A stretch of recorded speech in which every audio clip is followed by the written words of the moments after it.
আসসালামু আলাইকুম। আজকে আমি আপনাদের সঙ্গে শেয়ার করব সিম ভর্তা রেসিপি। যেহেতু এখন সিমের সিজন চলতেছে আর সিমের ভর্তা খাবো না তা কী করে হয়। সিমগুলো ভালো করে বেছে নিচ্ছি আর দুই ভাগ করে কেটে নিয়েছি।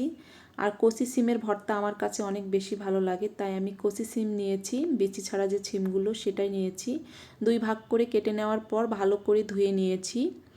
গরম ভাতের সঙ্গে সিমের ভর্তা হলে আমার কাছে আর কিছুই লাগে না। প্রথমে দিয়ে দিব সরিষার তেল, আর সরিষার তেল দিয়ে ভর্তাটা বানালে অনেক বেশি মজা হয়। এরপরে শুকনো মরিচ কাঁচামরিচ দুটোই দিয়েছি, রসুনের কোয়া দিয়েছি কয়েকটা, পেঁয়াজ কুচি করে কেটে দিয়েছি। এরপর কিছুক্ষণ সরিষার তেলের মধ্যে ভেজে নিব। পেঁয়াজটা আগেই ভাজা হয়ে গেছে তাই তুলে নিয়েছি, আর বাকিগুলো একটু ভেজে নিব। সুন্দর একটা কালার চলে এসেছে, এখন এগুলো আমি তুলে নিব। হয়ে গেছে। আর এই তেলের মধ্যে দিয়ে দিব কেটে রাখা সিমগুলো।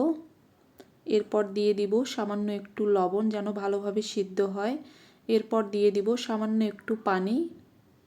এই পানির মধ্যে ভালো করে সিদ্ধ হয়ে যাবে। এরপর ঢাকনা দিয়ে ঢেকে দিব। পানি অনেকটা কমে গেছে, একেবারে পানি রাখা যাবে না।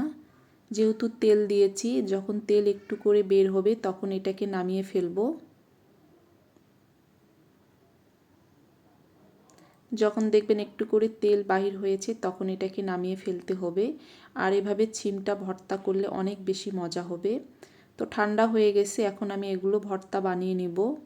এখন এগুলোকে হাত দিয়ে মেখে নেব। সামান্য একটু লবণ দিব, যেহেতু সিমের মধ্যে লবণ দেওয়া আছে তাই লবণের পরিমাণটা চেক করে দিতে হবে। সামান্য একটু সরিষার তেল দিয়ে দিলাম। এরপর আবার ভালো করে মেখে নিচ্ছি।